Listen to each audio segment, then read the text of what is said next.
Koro mogiro kamano komedo kete era mogi TV chenro mar pau tuke pod wago sigana kaendi kutenore kod tuke mag checkers ing'eni en draft nikech chacho kor gweng' ayudo ka jomoko gore bao moro e kor gweng' kacha kata kamoro e wall moro gore maber dhano tuge kata jobet piny en tugo makelo mor tugo mar wi oganda tugo bende ka ng'ato loyi tiwinjo ma ng'ato pakre kor gweng' ing'eni ane ma gweng' kate tete ane ma timbe nade ane ma jiwe ana ma ji oluora ok inya tugo koda waduogo kaendi antiere kod wendo ero kamano wadhi nyime kod mbaka kaendi Steve gin ber mage ma wanyalo yudo weche mag tugo machal kama ni chako tugo kitin obviously ka in ng'at ma pod ing'ni apar gin ang'o gini ma gini osekonyi timo to en advice mane minyalo miyo nyithindo matindo to kod jonyuol ma seche moko wacho ni ka yudi kitugo draft tibiro ng'isa ni dwa somo koso dwa time nade to nikech kaka wawacho kaendi gise introduce chess e skunde king'iyo kaka tugo ni tugo e ben man gi tugo gi akili to bende king'iyo bende kana mana Scrabble they're almost the same gin at the same level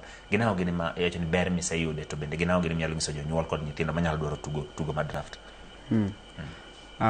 draft iko na benefits mingi moja the game ni brain exercise brain exercise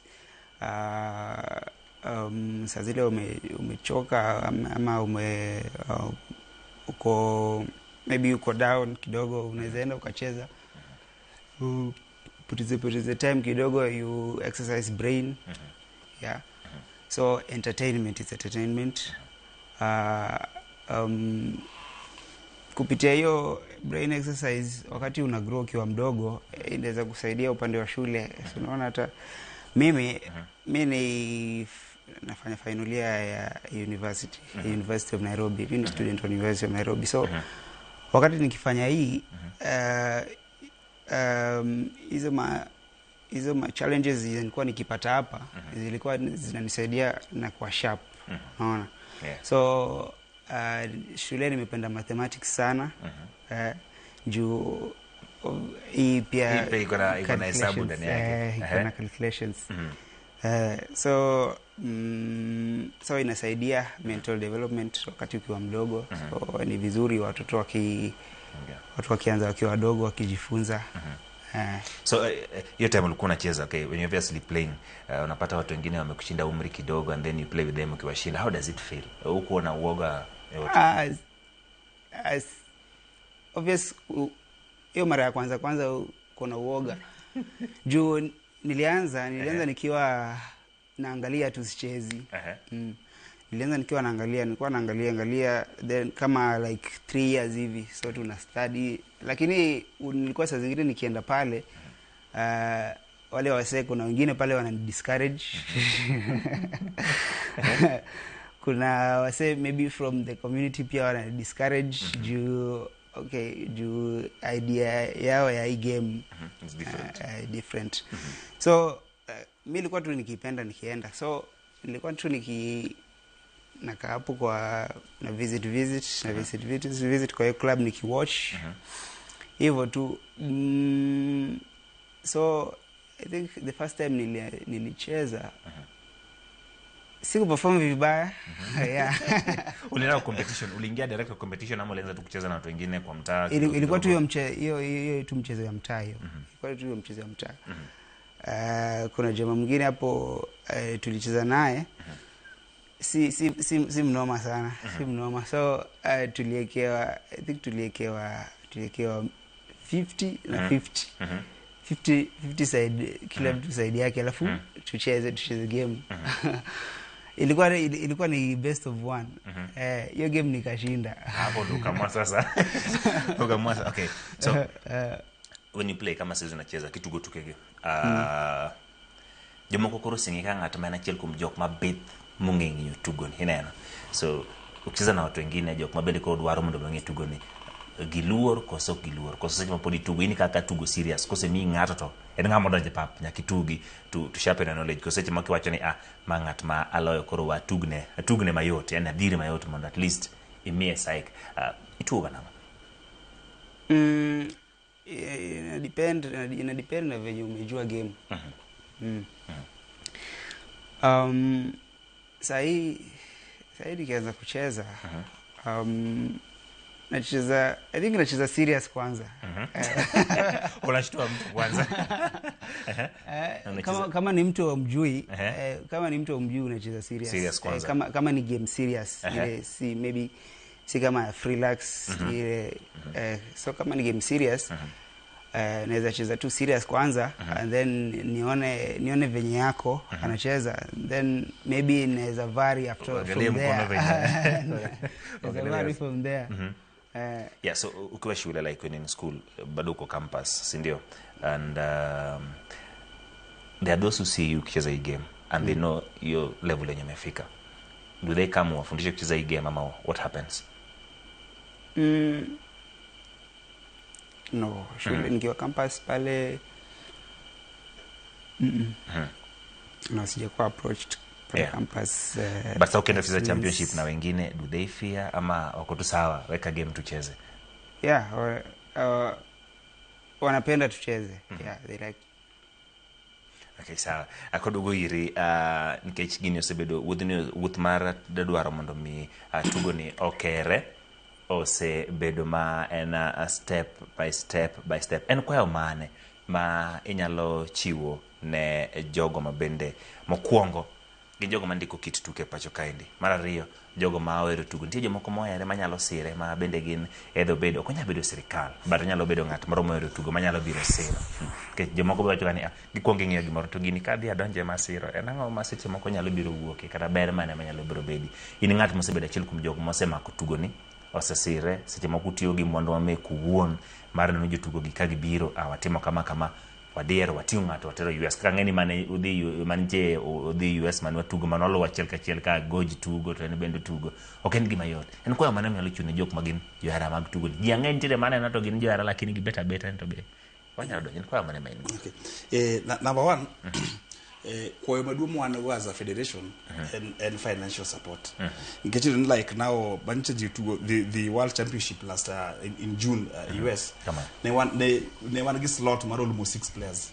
But we only took two because of lack of finances. Mabe tuge no adhi mana at the mercy of the World Federation in terms of tickets and accommodation. Otherwise we are going not to be represented at all. Koro mokwongo number one and financial support in terms of individuals, corporate bodies. The government I'll still follow up. All our documents to Ministry of Sports, Atlanta House. And give through our strategic plan and the constitution once it will be registered. Then thirdly, to the parents, I'll really acquire sana genual ni we encourage the thewa because onge sports badala de mbele ka onge the youth. That is why ntiga tugomoro afkeka pod nilwa najua ajurumo because onge continuity kana na itwege wazepo wazo notho turumo. Koro drafts bende wadoro ni parents gi embrace the sport mondo gi encourage nyithindgi mondo embrace the sport. Seche ma jogi tugo nikech en gima en pipe kendo osechopo kama koro inyuole koro bedo motegno madhi bedo gi gik machal kamae. Ka jogi tugo to ka gima umako wacho ni koro maji no dhi US to ne omiu thuolo ma ji auchiel lakini tero ji ariyo lakini ji ariyo modhigo dhi bedo jok ma bende kore ma bethie mogik ma bende bedo loch. Miyo mijingo marom nade? Kabisa bia biji kabisa because kata mana wazungu de penj ni to nwawega ni Kenya kanyo goji kende menti. To kara tipo bende. Kenya kuno jiringe mat donje nade. Yes, they again we are good in brain games but again it is only goji. Man I give it was bahati but when Steve went there to oboko gi serious because goji na number 1 to Steve number 2. Ikuro I believe na hotel ya uchiel pod 1 to 6 dobre mana Kenya ke joma no dongi gini same level gi Steve. Same level.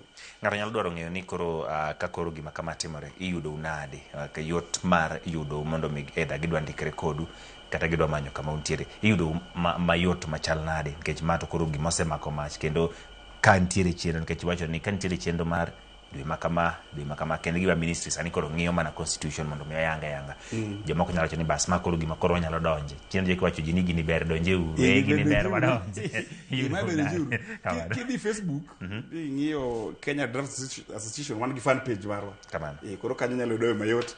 Then WhatsApp group wantie kodo bantu koro mana unless ka wabedo kondata as officials ma utingo jo Kenya te to one nyaka giwosa by them mar Africa, the whole of Africa. Kamano. Koro the easiest way and through Facebook, Kenya Drivers Association fans page. Kamano. Man the easiest way. Kamano dugo iri mondo miyo wach ni mogik.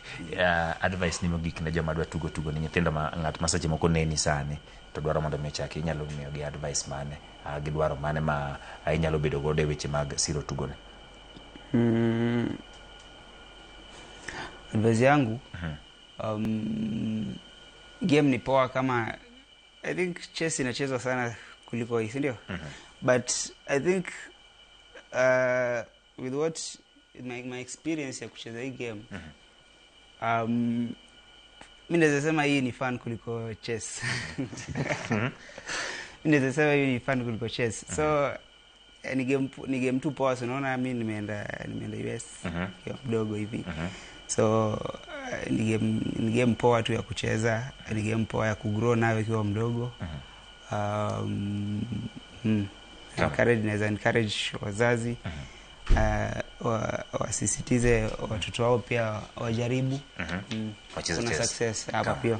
Bas, akoro dugo nikech dwani mondo tekno kidieny dwani mondo inuono nikech ng'ato nyacho ni iwacho nitiere Kisumu Open, nitiere Mombasa International Water, ng'ato nyalo dwaro mondo entry point ne obi obedi nyingiswa ni kasi mo Kisumu Open wajaga bage kama Nairobi ka tugo kama chal kama mondo mi ng'at madwaro luwo machiegni nyalo biro chopo mondo mi chopi kingiso wach ni mogike weche mag tuke mag checkers. Okay.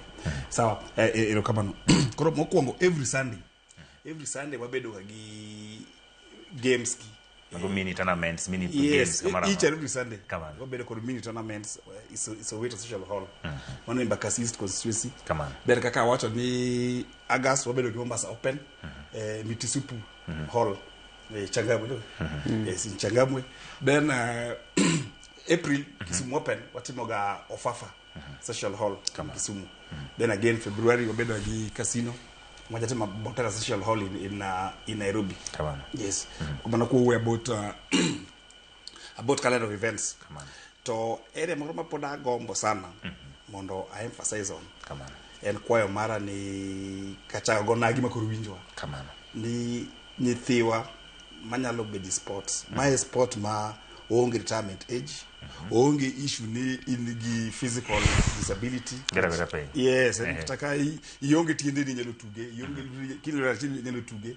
To kubi wati ni alini ko research for 40 years in ko retire. No. In a game that makes both the young and the old. Game ni the young people must be dogote. Okapar kan tie maonge campus. Steve, tie Zombie, tie Telo. One give almost 20 of them. More pass through it. To take it steady. Up to campus level. Materially, or help in brain development and decision making skills. Koro en kwa na maduong sana ni wa embrace kaka jonyuol magonagi tugar drafts. And gigeno ni kabed ne ka tulunos chopo nikech skunde seche moko wacho ni to sirikal bende opodhe and gigeno ni step achiel modong sirikal dhi podho mondo koro watere ne skunde mondo mi bebed achiel kuom tuke mabende tugo kanyo. Ero kamano kuom yudo thuolo mar mondo mi obi e chenro mar paw tuke and gigeno ni ma ok tielo mogik kata mogik pod wabedo gi thuolo mar luwo tuke mutugo kendo dhiro nyime gi luongo mondo mi obi wane mondo ng'is jopiny en gima itugo kendo ahero. Bang' maendi akwayo director mar Obado mondo mi obi watugi nikech Obado adwa na mi but achiel ariyo adek pok ing'isa nawe kwano director gin adi 4 5 onyisa ni ok anyal nyakoro kik ni mabor wakawo yueyo ka waduogo wantiere ka ndiko Agnes Nyarega kaachiel kod Armstrong Osuta odwa nyisi ni to chal nadi weche mag tuke mamoko mituge pacho kaendi. Agnes bo nyisa ni to Gor Mahia kawo kombe koso kawo, to Armstrong biro nyisa ni to osechak league ma pacho ka Arsenal dhi gi okombe koso ngae, to director nanyisa ni tim kubwa tugo ang'eni pok giloyo pod en 0-0 kik ni mabor oduogo tok yueyo matin.